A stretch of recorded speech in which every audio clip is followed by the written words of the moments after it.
Subscribe to our channel and press the bell icon to never miss an update. Join the only official Telegram channel of Rao's IAS Study Circle to get relevant material and important updates. Hello everyone and welcome to Daily News Simplified, your one-stop solution to detailed analysis of current affairs which are published in the Delhi edition of Hindu newspaper. Articles dated 23rd of September 2021 are listed on your screen, and the timestamping for these articles is already given in the description below. So let us begin with the first article. Important announcement: from the description below, you can also find the links to the yearly compilation of DNS quiz right from your October 2020 to September 2021. Compilations of environment, geography, and social justice have been released recently.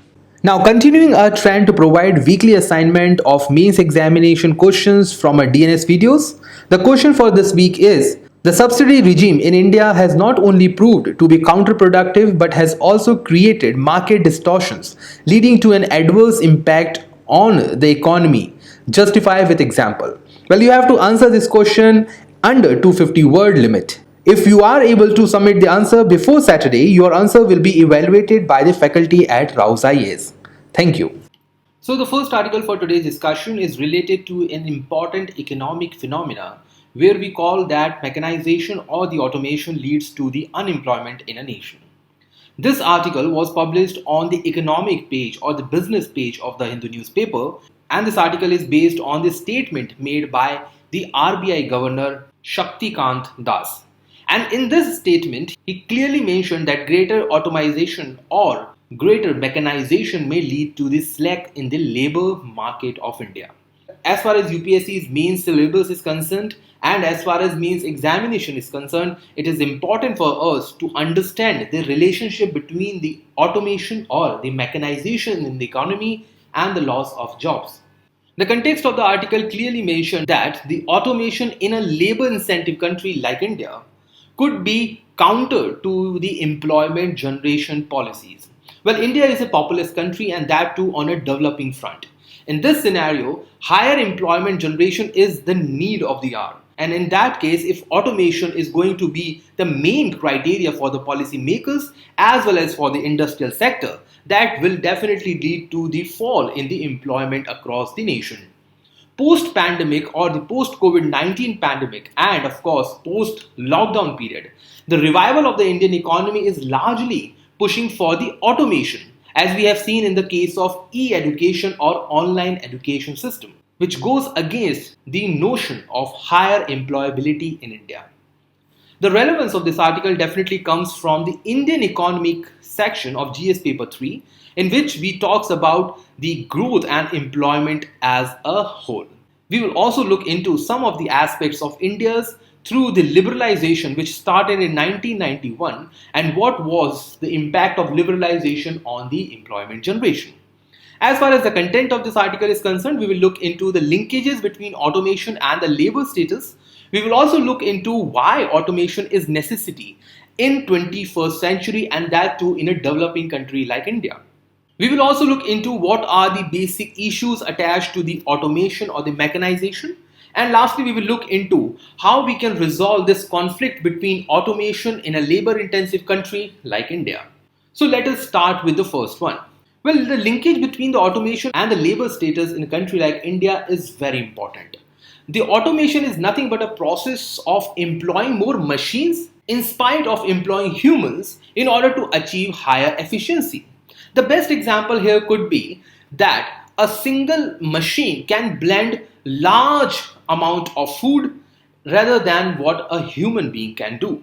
And this is the reason why we are focusing on more food processing industries and going away from the traditional food processing practices. Well, because of this automation and the mechanization, the negative impact which we are observing is it is replacing the human effort and also causing the unemployment. And the best example here is the frictional unemployment which is being expanded across the nation. As far as precedence of this topic goes, we can take examples such as higher mechanization in the agriculture. Well, if there is a higher ratio of mechanization in the agriculture, it will definitely shift the excess labor from agriculture or the primary sector to the secondary and the tertiary sector. And even in those sectors, if a labor is going through encountering the higher efficient machinery, they will remain employed for a longer duration of time. The recent example can also be taken from the FASTag which government is utilizing on the toll plaza across the nation. So once government deploy FASTag as a technology, it will definitely replace a person who was sitting on the toll plaza and collecting toll. So this is how the mechanization on the automation is causing unemployment in a country like India, which is populous as well as developing as of now. Very famous economist Besson and many other of his colleagues has clearly argued. Well, you can use this point as your argument to substantiate in your mains examination. They have said that automation in an industry portends mass unemployment across the sector, and they have also provided it through an evidences which they have taken from the developed countries like Netherlands and many other European countries. However, the best argument to support the requirement of automation is that it is the human effort which is required to develop a machine, operate a machine, and also remove a machine. So it is the human effort which is required at each and every process of a production. So if a person is skilled for a particular technology, they can never remain unemployed for long. Now let us see why automation is necessity in a country like India. Well, first of all, automation definitely provides us the higher efficiency. So a machine can produce more output than a human being. Secondly, a machine can produce output with more accuracy and limited number of errors. As we have seen, we are going for the zero effect and zero defect policy, in which government is going for green production of goods and services, especially from the MSME sector. In this, mechanization is very important. Mechanization also reduces the delay of the production process. So an effort which is made by a human being to prepare, let's say a set of shoes or a pair of shoes will take 1 or 2 days. However, a machine can do the same work in 1 hour or maybe 2 hours. This reduces the delay of production process. The same is true with the mass production. Human efforts is required, no doubt, but machines, robots can produce at a mass scale. And this mass scale can help to increase the efficiency and reduce the cost of production, which ultimately will lead us to the cheaper production in the economy. Cheaper the production is, more is the profit generation, and more is the profit generation, more is the expansion of the industrial sector. And last one is that India is one of the developing nation which is going to have very high urbanization across the country. And because of that, we have to meet up the demands of goods and services to a larger extent, which requires production as a larger scale. And larger scale here does not mean the production by large scale firms, but it also amounts to the production in terms of quantity as a whole. And this is the necessity which India is looking for. And because of all these efforts, mechanization and the automation cannot completely be denied in a country like India. Now let us look into the issues with the process or the automation process in the country. It simply means what kind of issues which we are facing right now as an economy when it comes to the mechanization. Well, we all know unemployment is one issue, but let us look into the other dimension of this topic. The first one is your skill set. Well, Indian labor is marginally skilled and they could not meet the technical requirement of the industrial sector, hence coming of the machines will lead them unemployed. The second one is your liberalization. Well, post-liberalization period, that is after 1991, the production process and the rise of multinational companies and their presence in India has brought a global technical giants and gradually shifted towards more mechanization.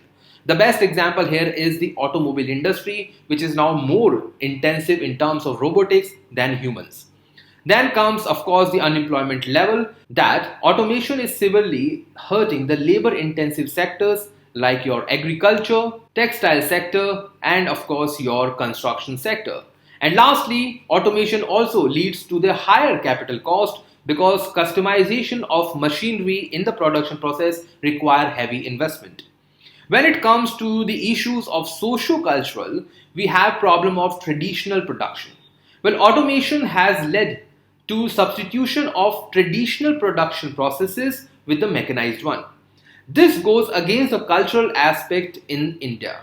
Well, the best example is the rubber extraction by the farmers through the trees. Now, vulcanization of rubber or the synthetic rubber has actually reduced the human effort or the traditional methods of extracting rubber. We are also looking into the problem of rural to urban migration because automation in the agriculture sector has rendered large number of people unemployed in the rural economy who are now shifting to the urban areas. Women are vulnerable when it comes to the unemployment levels. How? Well, higher burden goes to the women who are actually more vulnerable to the mechanization because they are one of the least skilled labor when it comes to India. We also have problems related to those people who are old aged. Why? Because they are vulnerable to the technical know how. They are technically retarded and they do not have skills to meet the ongoing demand of the industrial sector. And lastly, there is a issue of poverty. Well, poverty among the backward classes, especially scheduled caste and scheduled tribe, keep them away from the latest technological know-how in the production process and thereby keeping them secluded from the economic expansion of the nation. When it comes to the political issue of mechanization, we have the fueling of political aspirations and antagonism. Now, automation causes the regional disbalances, and this regional disbalances is best seen in the case of Maharashtra versus Bihar, where laborers are getting excluded from the high-end production process because either they lack political aspirations or political will power from their representatives. And this also leads to the antagonism feeling and hatredness among the people, especially the labor class. We also have issues related to the federal conflict because center and the state are competing with respect to the level of mechanization, and the funds allocation in the central budget as well as the state budget are becoming more politically biased towards the local agenda. We are also looking into the problem of biased policy formulation. It simply means that the implementation could be biased more towards the mechanized states or the rich states in the economy than the poor state and those states which are technically backward. And lastly, we have issue of the international importance. The first one being the regional disparity. Well, developed nations are taking advantage of money resources which they have because of the higher GDP, and in that they are utilizing these money resources as a source of revenue from the developing nations through the mechanization. The best example here is the FDI which is made by the developed nation in terms of mechanization in countries like India. When the profit is generated, this profit goes back to the developed nations as dividend. And this is how it is causing an issue of regional disbalance and promoting the dependency theory. And lastly, we have that mechanization in a developing country also leads to the balance of payment crisis. How? Well, developing nations are trying to match up with the mechanization ratio of developed nation. So if India is trying to go for mechanization as per the standards of United States, what they will do? They will start importing the expensive technology and know-how. And this is the reason why capital imports may lead to the balance of payment crisis to a developing nation. Now, given this discussion in place, let us look into how we can resolve this conflict between automation and the labor-intensive employment. The first one would be the gradual shift. Well, when we are talking about shifting from traditional methods to the mechanized method, we should also look into shifting gradually from labor-intensive to the capital-intensive rather than going in a single go. Apart from this, we also need to go into the skill development and skill expansion to meet the current demand of the industrial sector. So if IT sector is looking for IT professionals, Government of India should skill people in those areas, let's say the artificial intelligence or maybe the cloud computing, instead of giving them the traditional education through the school and the college sources. We should also look into the promotion of traditional methods because traditional methods can be assembled in a cheaper format. Plus, they already have their presence in the deeper sections of the society, especially the rural areas. And traditional methods can also provide a cheaper alternative to the high-end technology and can meet the demand of MSME sector. We also need to go for gender parity when it comes to the skill development as well as the entrepreneurship. Because participation of the women will not only expand the economy of a particular family, but it will also expand the economy as well as the social parameters as a whole and will definitely lead to the higher human development indices. We should also look into the promotion of labor employability. So there are sectors like textile sectors and leather industries which are highly labor intensive. So government can shift its focus given the kind of schemes they are using, such as we have schemes like National Infrastructure Pipeline. We also have programs like National Infrastructure and Investment Fund and many other. So all these money can be utilized on those areas which are highly labor employable. And lastly, digital literacy should become at a ratio of 100% to the labor. This will provide them the top-notch education and accessibility to the latest skill set which they can get wherever and whenever they want through mobile phones, internet, computers and others. Given this discussion in place, let us now move to the important question attached to this article. So, given the discussion which we have done already, we should have a basic understanding of what automation is, how it is causing issue to the Indian economy, society, polity and international affairs, and also how we can deal with this issue in the coming time. With this discussion in place, let us now move to the next article for the day. The second article for today's discussion was published on page 1 of Delhi edition Hindu newspaper and talks about the important species which is found in India with the name rhinos. Recently, Government of India and many other nations across the world celebrated World Rhino Day, in which 2,500 horns of rhino were turned into ashes, that is, they were burned in the state of Assam. Now, why this was done? This was done with an objective to aware people about the fact that rhino horns are just a mass of compacted hair, alright, and they have no medicinal value. See, what happens as of now is that people in the northeastern states and many other areas including Southeast Asia as well as East Asia consider the horn of rhino to be having a very important medicinal value and can help in treating many diseases possible. And because of this demand, the horn of rhino is leading to the poaching of rhinos and ultimately their death. This has also led to the falling of the rhino's population, so much so that some of the species of rhino are now extinct. And because of this, Government of India and especially the Government of Assam have come up with an initiative to save this important species under the threat. So what they have done, they have urged people not to kill rhino in order to get their horns. Now, as we are preparing for the UPSC, the preparation for endangered species, critically endangered species and some of the vulnerable species is important. And this is the reason why UPSC has already asked question in 2019 regarding the important species in India, in which they have asked question related to Asiatic lion, double-humped camel and one-horned rhinoceros. So, the topic of rhinoceros becomes extremely important as far as environment is concerned in your general studies paper 3 as well as your prelims examination. So let us look into what this topic is all about. Well, as far as rhinoceros are concerned, we have 5 species of rhinos across the globe. And to your information, rhinos are only found in Asia and in Africa in their natural habitation. They may also be present in other continents but will be limited to the ex situ preservation. They will be kept there for conservation, but their natural habitation is only limited to Asia and Africa. So there are 5 rhino species across the world. The important one is greater one-horned rhino, which has a vulnerable status and is also the part of our discussion today because greater one-horned rhino is a rhino which is found in India in the larger number.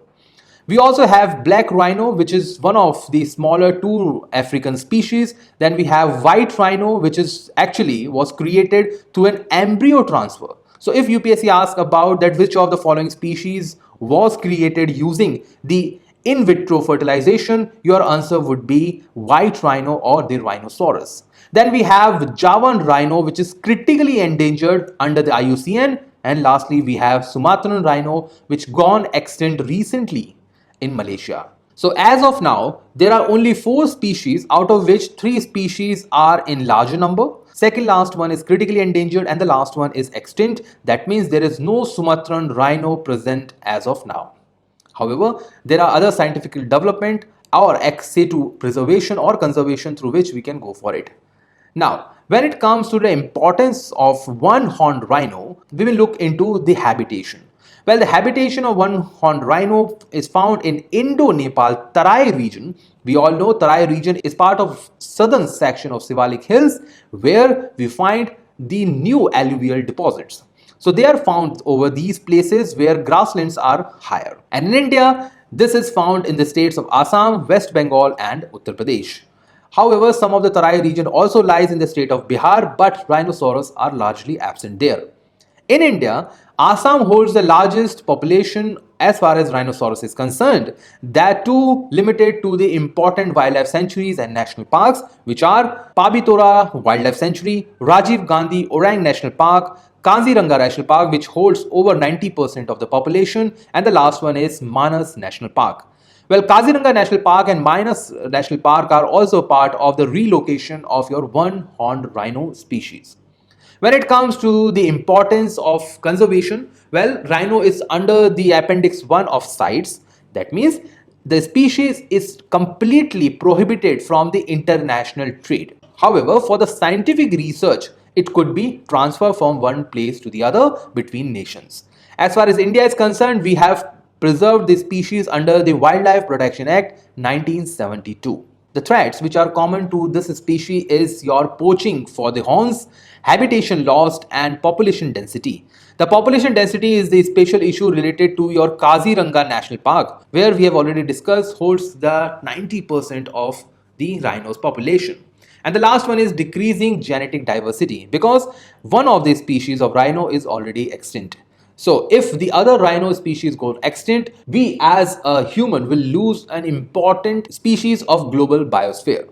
So what government has done? Well, in India, government has launched multiple programs, and in fact, states like Assam have come up with their own important programs. The first one include your rhino range nations, in which India has come up with a collaboration with the states like Bhutan, Nepal, Indonesia and Malaysia, and have signed a declaration for their conservation as well as protection. Recently, Ministry of Environment, Forest and Climate Change has also come up with a project to create a DNA profile for all rhinos in the country. Why it is important? It is important for your research and development and scientific developments. Then we also have National Rhino Conservation Strategy, in which we are talking about conserving the greater one-horned rhinoceros in northeastern parts. And lastly, state of Assam has come up with the Indian Rhino Vision 2020, which was launched in 2005. 2020 here means the year 2020, which was set as a final target to achieve the objective. In this, state of Assam, along with many international organizations, including your World Wildlife Fund, came up with a program to provide funds, man, machines, technology, and other conservation efforts in order to save the species. And to your surprise, this vision turned out to be very successful, and India was able to stabilize and also expand the population of one-horned rhino in the country. Now, given this discussion in place, let us look into this following MCQ. So read this question carefully and answer this question in the comment box. Let us now move to the next article for the day. The third article for today's discussion was published on page 7 of Delhi edition Hindu newspaper. The context of this article says that inflation measurement in India, which we also know by the name CPI or Consumer Price Index or Wholesaler Price Index, is not meeting the demand of current economic situation. Now, what is the current economic situation? Well, we are going through the post-pandemic economic slowdown as well as recovery. Now, and because of this, what we are observing, according to the author, is that there is a discrepancy, that the demand in the economy is very low. However, the inflation is going high as per the RBI reports.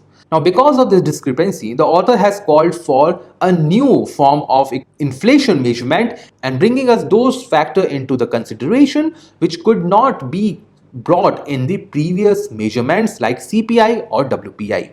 Hence, for this, the author has called for changing the consumption basket in the country. Now, why it is important? What is the basic difference of WPI and CPI? what is the reason for the current rise in the inflation, and what are the basic highlights for this article will be our focus for today. We will also look into the relevance of this article because inflation is part of your both prelims as well as mains examination, and important analysis of the growth factors including your prices is important for your general studies paper 3 in the mains examination. So let us start with the basic background of this topic through the MCQs. Now UPSC, as we have discussed, has asked number of questions on inflation way back in 2013, 2015 and in fact 2016. So it is important for us to understand the basics of inflation and their indices. So in today's discussion, we will look into the basic difference between WPI and CPI through this table. Well, wholesale price index or WPI is measured at a wholesale level. The first point which should strike to your mind is that what is wholesale? Well, wholesale means selling at a macro quantity. When you are not looking into one or two items of a product, you are looking at hundreds or even thousands of items at a whole. And when you are selling something at such a large quantity, it is obvious that the price of a particular product would go down. And this is one of the reasons why in normal parlance, WPI is less than CPI. Now, WPI is different from CPI because CPI is measured at a retail level. Retail level is that level where consumer goes to a shop and buy a product in a retail quantity, that is in a small quantity. And here the retailer or the shopkeeper charges a different price than the wholesale price. And the basic difference between both these is the margin of the shopkeeper or the retailer. The WPI is measured by the Office of Economic Advisor to the Ministry of Commerce and Industry. This economic advisor is also responsible for maintaining the cadre of Indian economic services in the country. On the other hand, CPI is measured by NSO under the Ministry of Statistics and Program Implementation. While this difference is of extreme importance. The base year for WPI 11 and 12 and for that of CPI is 12. The categorization of the WPI wholesale price index is made into three. Primary articles, that is article which is used by consumers to a larger extent. Then we have manufactured products and then we have the fuel and power. On the other hand, CPI focuses on multiple grounds. They have different categories. The first and the most important one being your food and beverages, which also include your vegetables, your milk, your packaged drinking waters and others. They include your pan, tobacco and intoxicants, which is actually a surprise, but you have to remember this. If in an option tomorrow UPSC asks that which of the following is not part of the CPI, do not cancel out the tobacco. It also looks into the clothing and the footwear, housing, fuel and light charges and many other miscellaneous items. The important thing is that fuel and power is part of both CPI and WPI. However, the difference is on the basis of who is buying and who is selling. When it comes to the highest weightage, well, weightage here means the importance. So highest importance in the WPI is given to the manufactured products, which we have already discussed.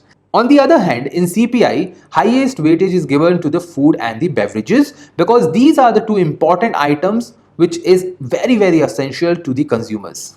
Now, when it comes to the inflation in the economy, let's say there is an increase in the food item or there is a deficiency of the food item in the economy. So, excess or the scarcity of the food items will have less impact on the WPI because as we have discussed previously, they have little weightage to the food item. On the other hand, food items have very high weightage on the CPI, that is Consumer Price Index. So here the weightage will lead to the higher impact on the indices. So let's say there is a change of 100 rupee in the base price of, let's say, wheat in the market. So the change of 100 rupees will have little impact on WPI because here food items are of less importance. On the other hand, the food items will have higher importance weightage in the CPI, so the impact of 100 rupees will be observed and will be measured at a higher stage in CPI. Then we have services. As far as services are concerned, they are not included in the WPI, they are included in the CPI. Taxes not included in the WPI, they are included in the CPI because this is the price paid by the consumer. As consumer is the last person to actually consume the product, they are entitled to pay the taxes. And lastly, is this index used by RBI to calculate the policies? No. WPI is not utilized because it does not reflect the final burden of the consumer. CPI, on the other hand, is used by RBI to calculate its important policy measures. Now let us look into the why there is a high inflation in India as of now. The first one is the imported inflation. The oil prices across the globe are now increasing to a higher extent. You must have observed that in 2020, the prices of crude oil went into negative stage. The reason behind this was the negative growth in the demand. However, after the ending of the lockdown across the world, what we have seen is there is a jump in the demand of important crude oil and edible oil products. And this has led to the expansion in the prices of the fuel. And this has also led to the multiplier impact on the inflation in India. We've also seen in the increase in the demand for the food items. Well, this is one of the reasons why this article was written, because the consumption basket has now changed. People are utilizing less fuel and more of food and other beverages. They are utilizing less of the automobiles. They are focusing more on the current consumption. So investment has reduced, saving has reduced, however, the consumption has reduced. But the indices which we are using, that is WPI and CPI, are not actually reflecting the true nature of the current inflation. There is also an increase in the services across the country. We have seen because of the COVID-19 crisis that there was a jump in the health sector. Transportation sector is also increasing, and because of the electronic services as well as the internet services, communication is also receiving the higher jump. And the last of all, we are going through the low base effect. We have discussed what is base effect in multiple discussions in the DNS previously. As you can see, UPSC has already asked question in 2016 about what is the base effect in terms of inflation. So you should have this basic idea that what is a base effect. It simply means that if inflation was at lower ground, or if the value of inflation was very low, let's say in previous year, a small jump or a small increase would look very high. Take a simple example. In 2020, let's say the inflation was 10%, and in 2019, the inflation was at 5%. And finally, in 2021, the inflation is at 15%. On normal ground, it is observed that the change is only 5% between these three data. But because of the lower base, this base is low. Now, because of the lower base in 2019, the inflation has actually increased by 100%. On the other hand, in 2020, the base of inflation was high, it was at 10%, and because of this, the actual inflation turned out to be only 50% higher. The absolute values are high, but because the base has increased, the final value has reduced. And this is your base effect. Now, finally, let us talk about the highlights of this article. Well, according to the author, the COVID-19 crisis has now subdued, but because of this pandemic across the world, what we have seen is that the unemployment has increased. That led to the decrease in the inflation level of especially the poor people. Those poor people could not afford to buy luxuries, and now they are limited to the important consumption basket, which has actually now changed. And changing of this consumption basket is now focusing on more spending on essential goods and services. The best example is the poor people who were actually planning. Let's say there was a poor family who was actually planning to buy a two-wheeler, let's say a bike or a scooter in 2020. They had a limited savings to buy this on EMI purposes. However, because of the pandemic, most of them are unemployed. Their saving was lost in order to go for the basic consumption in the current time. And because of this, they have cancelled their plan to buy a two-wheeler.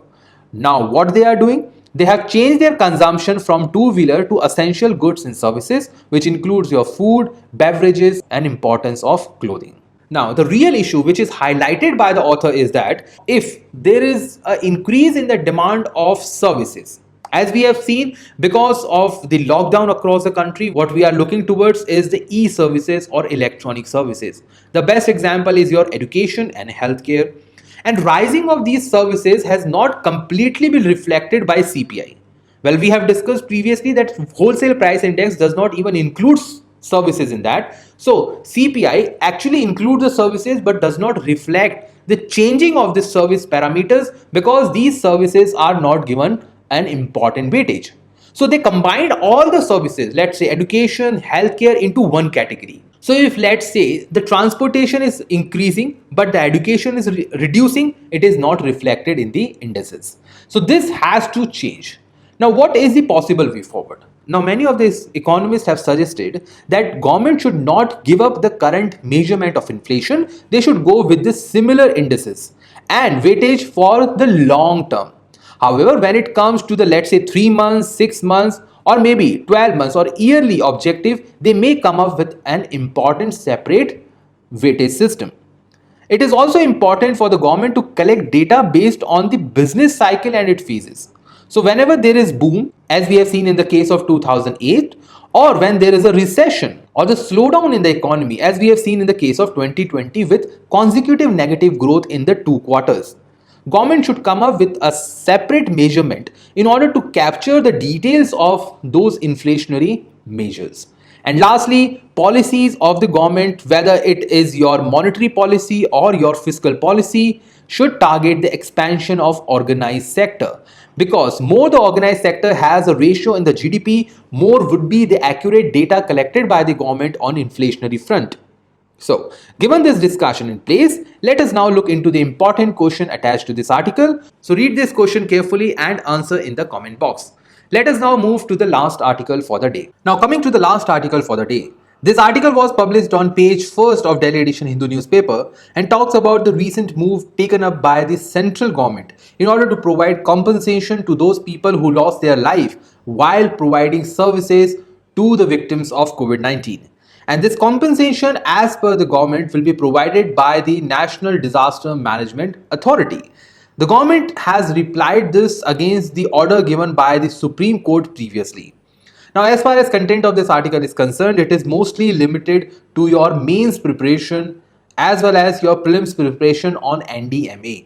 In mains, you have topic of disaster management in your general studies paper 3, where they talks about the importance of disaster management as well as a different aspect of it.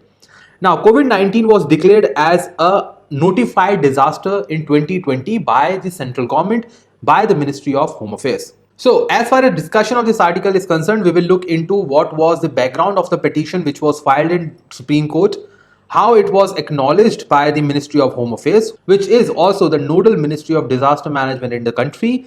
We will also look into the aspect of compensation under the Disaster Management Act, which is very important from your mains perspective. We will also look briefly into the section 12 of the Disaster Management Act, which actually talks about the compensation and the victims. And lastly, we will look into some of the highlights of the National Disaster Management Act and Authority. So let us start with the first one. Well, what happened previously? A petition was filed in the Supreme Court calling for the compensation for the death. Under what? Under the COVID-19 pandemic, which was declared as a notified disaster in 2020 by the central government under Disaster Management Act. Supreme Court, replying to this petition, said that as National Disaster Management Authority is a statutory body, it also has a duty to provide recommendation guidelines on how this compensation should be paid to those people who were affected by this disaster. Now, acknowledging this order of the Supreme Court, what Home Ministry has done? They have informed the Supreme Court that it is okay for them to provide the compensation of 50,000 per person, and this compensation was actually recommended by the Disaster Management Authority. And this compensation will be paid to those people who died of COVID-19 as well as those people who were engaged in the relief operations as well as the preparedness activities of this disaster. Now, the compensation will be paid to the next kin or the close family members of those who died in this disaster. This compensation will be provided by the states from the State Disaster Response Fund. So, the important thing to learn here is that central government is not looking for providing this fund. Secondly, the disbursement of this fund will be made by the District Disaster Management Authority, which according to the legal norms comes under the district magistrate or the district collector. So district collector will be responsible for disbursement of this fund, which was recommended by the National Disaster Management Authority and provided by the State Disaster Response Fund. So given this background, we come to an important conclusion that from where does this compensation and its norms comes into picture.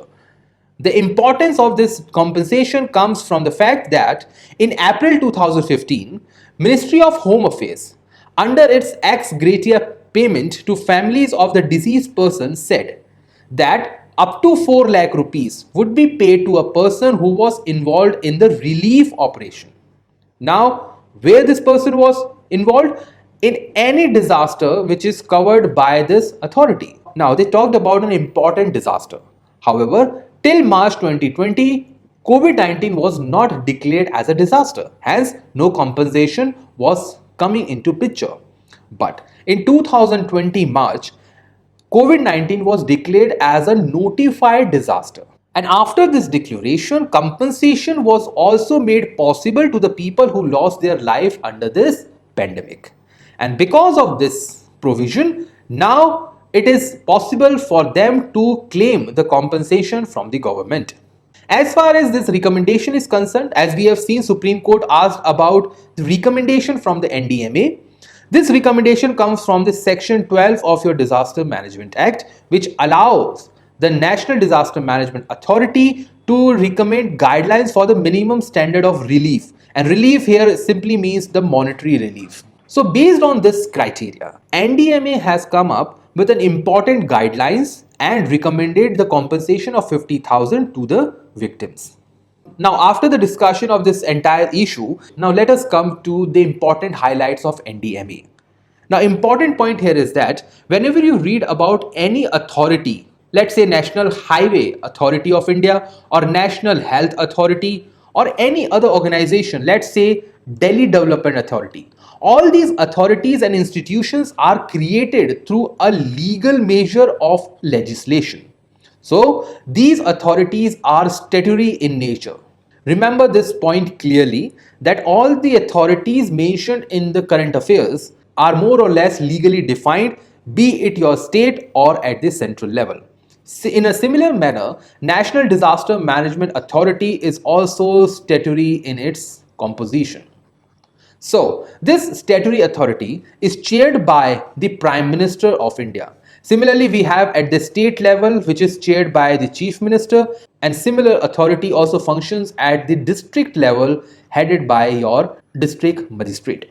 When it comes to the important duties of NDMA, well, they talks about creating policies, plans and guidelines for disaster management to come up with an early response. They also provide guidelines, as we have seen in the recent case of 550,000 compensation. They also approve the national plans, which we have already seen and was actually asked by UPSC in the mains examination also. They also coordinate with the enforcement and the implementation of the policies. Well, they have their respective force, they have their respective fund in order to bring ease of rescue operation. They also recommend provisions for fund for the purpose of mitigation process, but this is the area where India is lacking to a larger extent. Mitigation to the disaster management is one area where India needs to focus in a more deeper manner. The organization also provides for support to the countries affected by the major disaster. In this case, we have seen the role of NDMA when it comes to the Nepal earthquake.